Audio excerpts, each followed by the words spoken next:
Cordial saludo, mi nombre es Daniela Matallana y en este video voy a dar respuesta a la pregunta: ¿se encuentra lo poético en los sonetos de Pietro Aretino? Bueno, empecemos con el autor. El autor hace parte del Renacimiento, en ese momento en que se traen al siglo XVI las artes clásicas, en especial las grecolatinas. Envuelve el redescubrimiento del cuerpo, lo sabemos por la escultura y la pintura, sobre todo por el Miguel Ángel de David. Perdón, lo sabemos por el David de Miguel Ángel.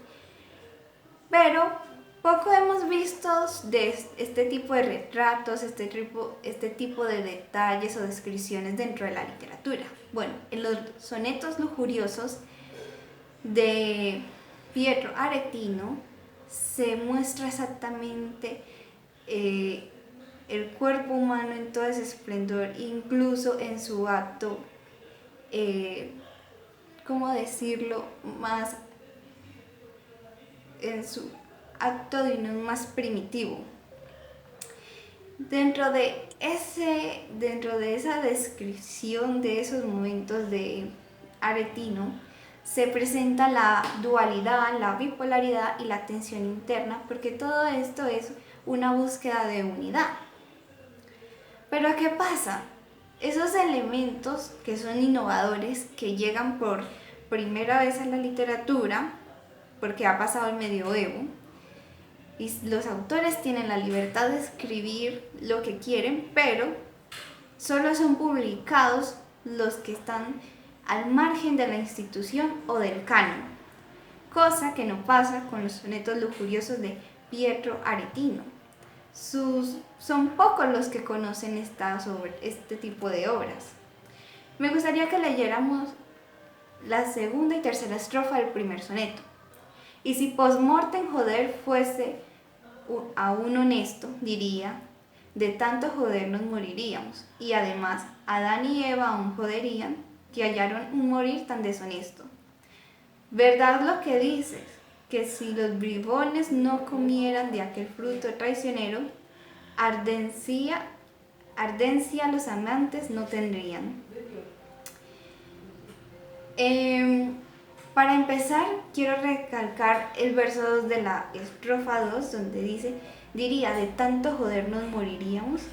Y así mismo la última parte de la estrofa del verso 2 de la estrofa 3, fruto traicionero. Nos están hablando aquí metafóricamente del fruto prohibido que llevó al pecado del ser humano. Y esto me recuerda a un personaje totalmente importante dentro del Renacimiento, que es Erasmo de Rotterdam, con su obra El elogio de la locura. Allí, en esa obra, el protagonista es la locura. Y lo que nos plasma ahí el autor es gozar la vida, cosa que se está mostrando en estas dos estrofas, porque en ese gozar la vida es dejarse llevar por cualquier instinto o no limitarse a, ¿cómo lo digo?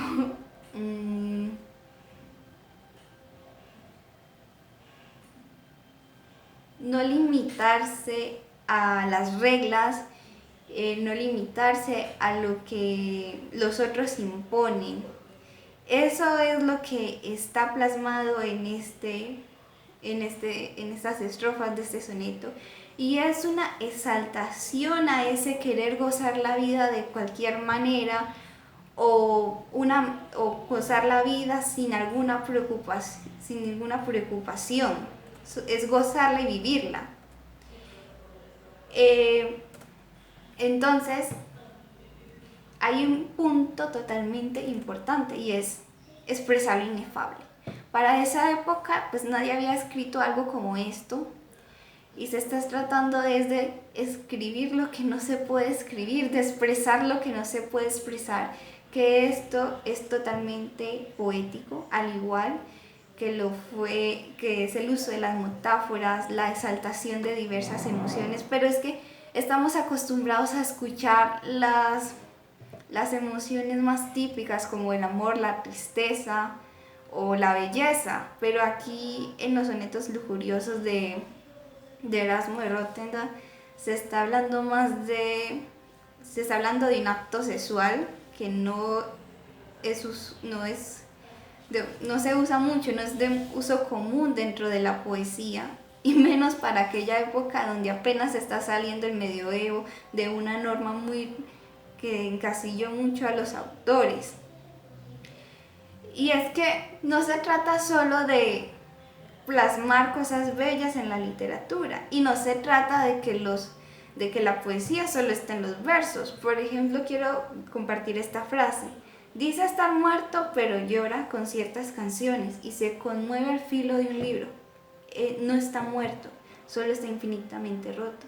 Los elementos poéticos están en esta frase, están en una canción, están en una escultura o en una pintura, depende de lo que el que lo está viendo, lo está oyendo, lo esté leyendo, pueda percibir. Y yo percibo poesía, no la que estoy acostumbrada a oír, no la que estoy acostumbrada a leer, o muchos están acostumbrados a leer, pero es lo que tenemos ahí enfrente y es totalmente innovador.